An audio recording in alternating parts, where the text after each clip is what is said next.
Caros alunos, o objetivo desse vídeo é mostrar como fazer análise de estruturas hiperestáticas quando essas estão submetidas ao efeito de recalques diferenciais de apoio, usando o método das forças. Então vamos aqui na teoria básica primeiro do método das forças com o PTV. Lembrando aqui que a gente tem o PTV igual ao trabalho externo virtual é igual ao trabalho interno virtual. Quando eu tenho recalque de apoio, eu vou ter que colocar um exemplo aqui para facilitar. Por exemplo, este apoio móvel, ele desceu, seja porque o terreno cedeu, a fundação cedeu, a estrutura que estava embaixo desceu, num valor aqui que eu estou chamando de ρi. Geralmente a gente usa esse símbolo ρ para recalque. Então, essa estrutura, no caso aqui isostática, sofreu um recalque ρi. Frente a este recalque, caso eu queira calcular algum deslocamento dela, por exemplo, deste ponto aqui, eu queira determinar o deslocamento delta. Eu vou ter que fazer um caso virtual em que eu vou aplicar uma força virtual F no mesmo ponto e na mesma direção do delta. Que geralmente é esse o meu trabalho externo. Força virtual vezes o delta. Só que, como teve recalque aqui, essa força a gente sabe que ela causa reações de apoio. Neste caso, R1, R2 e R3, todas virtuais. São as reações de apoio para essa força aplicada aqui. O trabalho externo não é mais só essa força virtual vezes esse deslocamento. Agora, se vocês observarem, a reação virtual R3 tem um deslocamento correspondente que é o ρ1, ρi. Então, o trabalho externo, neste caso, é F barra delta mais, no caso menos aqui, R3 ρi. Eu tenho que somar o trabalho dessa reação de apoio com o recalque. Então, em suma, simplificando isso, a equação vai ficar dessa forma.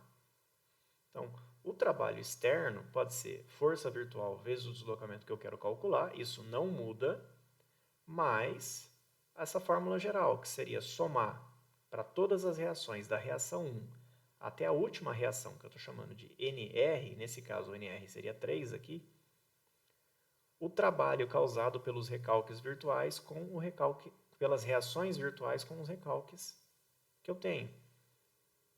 Reação por reação. Então, se eu aplicasse essa fórmula nesse caso aqui, eu teria R1 vezes o deslocamento vertical de recalque desse apoio, que é zero, R2 vezes o deslocamento de recalque desse apoio horizontal, que é zero, e o R3 vezes o deslocamento de recalque aqui, que é ρi. Então, eu teria essa equação correta aqui na esquerda. Tomar cuidado que isso aqui é uma equação de trabalho. Então, a força e o deslocamento no mesmo sentido, o trabalho fica positivo, como o F e o delta aqui. Nesse caso, como a reação está para cima e o recalque está para baixo, a força e o deslocamento estão em sentidos opostos. Isso dá trabalho negativo, eu teria que colocar um sinal negativo nesse produto aqui. Então, feito isso, se eu estiver analisando uma estrutura isostática apenas com efeito de recalque, não teria reação de apoio real, muito menos deformações reais de giro, variação de comprimento, cisalhamento ou torção. Isso aqui se comporta como um corpo rígido, se vocês olharem a figura.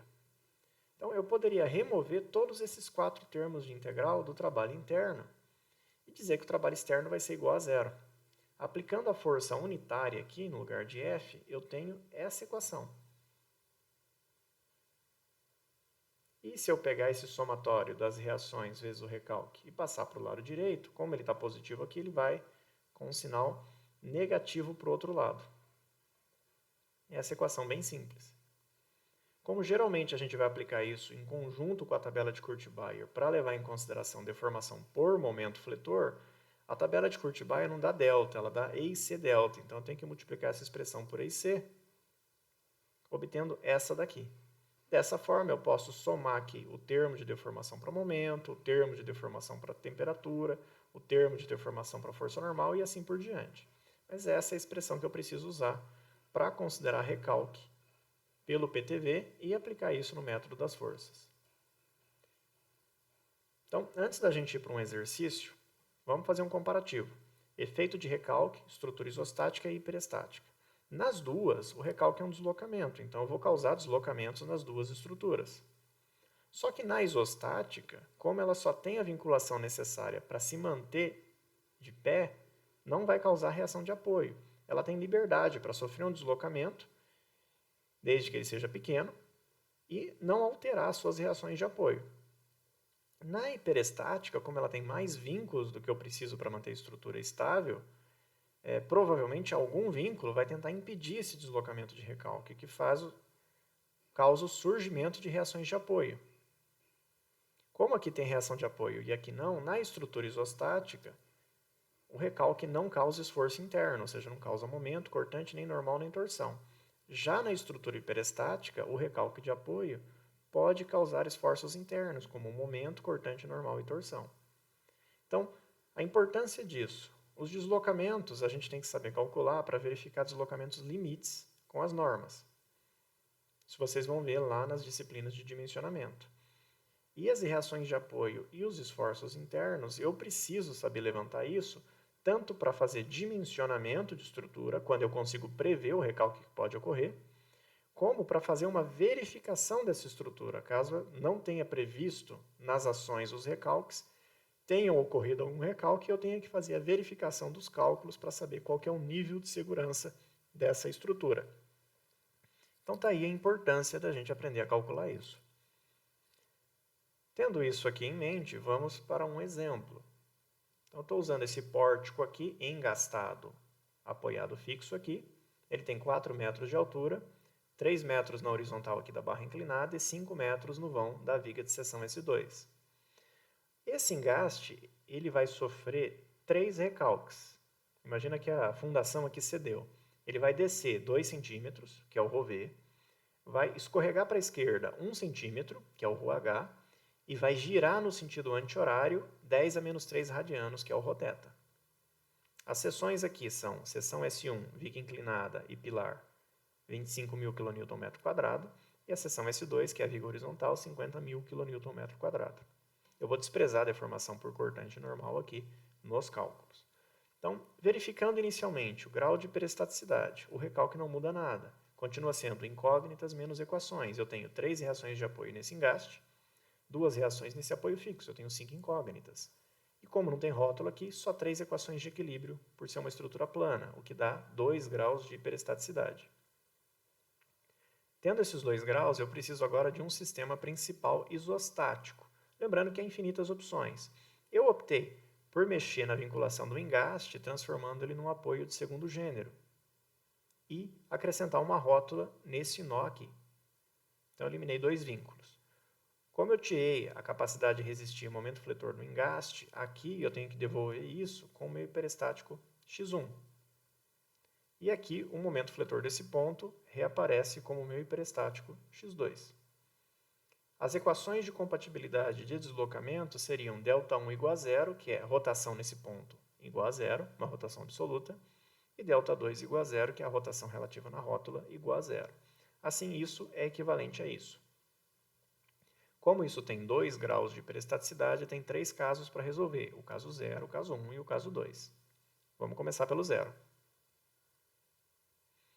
O caso 0 ele fica com o carregamento. Como eu só tenho um recalque aplicado, o carregamento é o próprio recalque.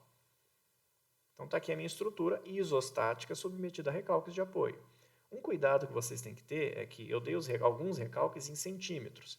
Então, vamos trabalhar aqui sempre em quilonewton e metro, para não confundir as unidades. Assim, eu converti o recalque horizontal e o recalque vertical para metro. A rotação sempre trabalha em radianos, tá?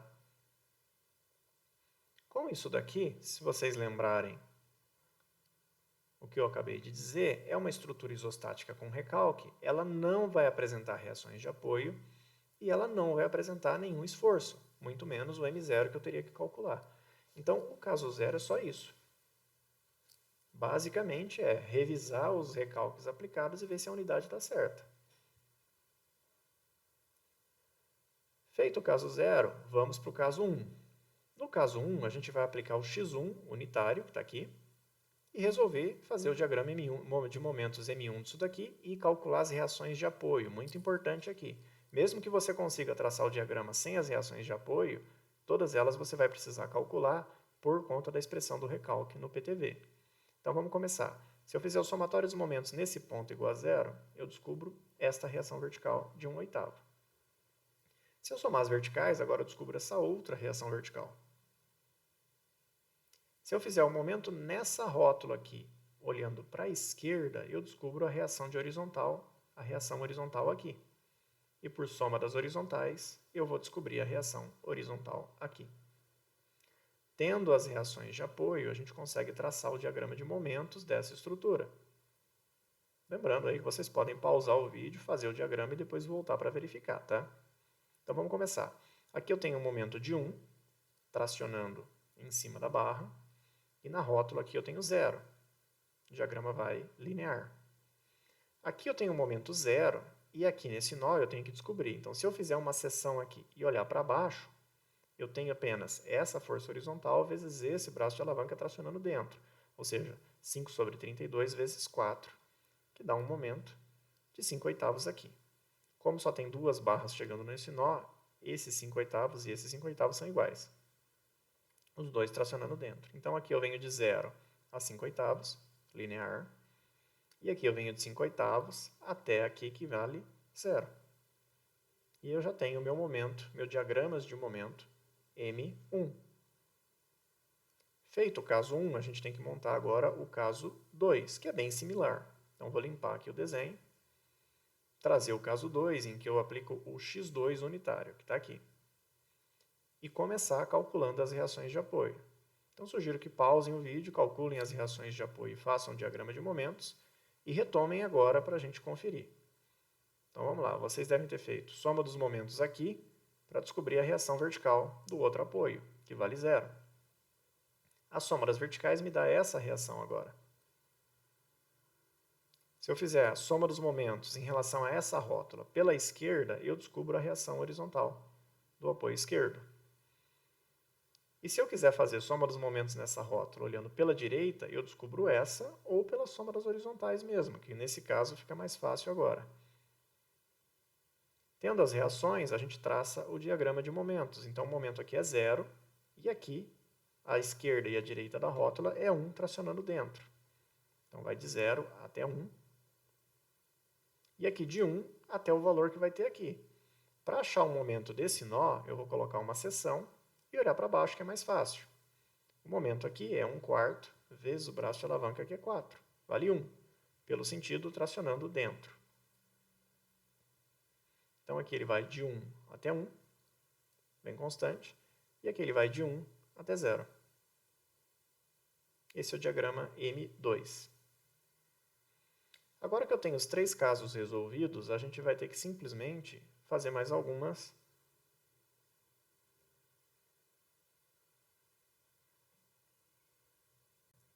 Por exemplo, eu tenho que adotar uma rigidez de comparação. Nesse caso, eu estou adotando a rigidez da seção S2, EIC vai ser o EI da seção S2. E eu tenho que deixar calculado o comprimento equivalente por essa expressão barra por barra. Se eu adotar a rigidez da seção S2, os comprimentos equivalentes ficarão dessa forma. Ou seja, ele dobra o dessa barra e o dessa, e essa daqui se mantém com o comprimento original. Lembrando que vocês podem adotar qualquer valor de EIC. Com toda essa informação, a gente já consegue fazer o cálculo dos fatores de carga e das flexibilidades. Então, vamos lá. A expressão que eu vou usar é essa, lembrando que o termo vermelho a gente acabou de deduzir para o recalque, e ele está multiplicado por EIC para poder somar com as combinações da tabela de Kurt-Baer, que leva em conta a deformação devido ao momento fletor. O primeiro que eu vou calcular é o delta 10, e para isso eu vou precisar dos dados do caso 0 e dos dados do caso 1, que a gente já fez lá atrás. Então, fazendo essa combinação, como esse não tem diagrama, o primeiro termo aqui não entra, só entra esse. E vai ficar dessa forma, ou seja, menos EIC, menos 5 vezes 10 a quarta. Lembra que esse menos vem da equação, tá? Abre parênteses, vou fazer esse somatório. Então, começando aqui, ó. As reações de apoio estão no caso 1 e os recalques estão no caso 0. Olha só, eu tenho uma reação de apoio que é um momento de 1 anti-horário aqui, que é o próprio momento x1 que eu apliquei. E tem um deslocamento correspondente, que é o ρθ, que é 10 a menos 3. Rotação anti-horária. Momento anti-horário, trabalho positivo. O valor do momento, 1 vezes a rotação 10 a menos 3. Está aqui. O próximo. Eu tenho uma reação horizontal para a esquerda, de 5 sobre 32, e um recalque horizontal para a esquerda. Como os dois têm o mesmo sentido, trabalho positivo. No valor de 5 sobre 32 vezes o recalque de 1 vezes 10 a menos 2. Está aqui. E por último, eu tenho uma reação vertical para cima de 1/8 e um recalque vertical para baixo de 2 vezes 10 a menos 2. Como esse é para cima e esse é para baixo, o trabalho é negativo, no valor de 1/8 vezes 2 vezes 10 a menos 2. Fazendo essa conta, isso aqui dá menos 3,125. Entenderam essa parte? Vamos repetir agora para o delta 2, 0, ou seja, não preciso mais do caso 1, vou trazer aqui o caso 2. Novamente, não tem momento, não tem esse primeiro termo, só preciso fazer as reações. Então, menos EIC, menos 5 vezes 10 a menos 4, abre parênteses. Não tem reação momento aqui, então não tem nada para fazer com esse roteta. O trabalho é 0. A reação horizontal, 1/4 para a esquerda, recalque para a esquerda. Fica positivo o trabalho. 1/4 vezes 1 vezes 10 a menos 2. E a reação vertical deu 0, então o trabalho aqui já automaticamente dá 0, nem coloco na equação. Fazendo essa conta dá menos 125. É assim que a gente considera o recalque. Nesse ponto já não tem mais que se preocupar com o recalque, porque agora a gente vai fazer o F11, ou seja, combinar o diagrama do caso 1 com ele mesmo, e aqui não tem mais recalque. Então basta aplicar a tabela de Curti-Bayer por este primeiro termo, e a gente vai ter o F11. Caso esse triângulo com ele mesmo dá 1/3 L'10, momento 1, momento 1. Este triângulo com ele mesmo dá 1/3 L'5, momento de 5/8 vezes momento de 5/8. E este com ele mesmo, 1/3 L'8, momento de 5/8 vezes momento de 5/8, que dá 5,026. O seguinte é o delta 1, o F12 no caso. Para isso a gente precisa do diagrama do caso 2. Vai ficar dessa forma. Então, este triângulo com este dá negativo, porque eles estão em lados opostos, e eles estão orientados de forma invertida. Então, aqui não é 1/3, é 1/6, L'10, momento 1, momento 1. O segundo termo, esse triângulo com esse constante. Os dois embaixo, mais meio do L', que é 5, vezes 5/8, vezes 1. E o último, este triângulo com este triângulo. Os dois do mesmo lado, positivo, 1/3 do L'8 vezes o momento de 5/8 vezes o momento de 1. E essa conta dá 1,562.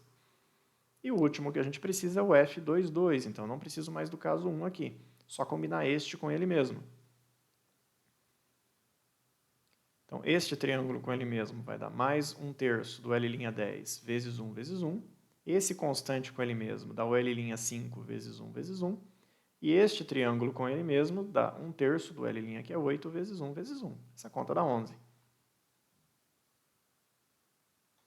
Agora que eu tenho todos os fatores de carga e flexibilidades, a gente consegue montar o sistema de equações.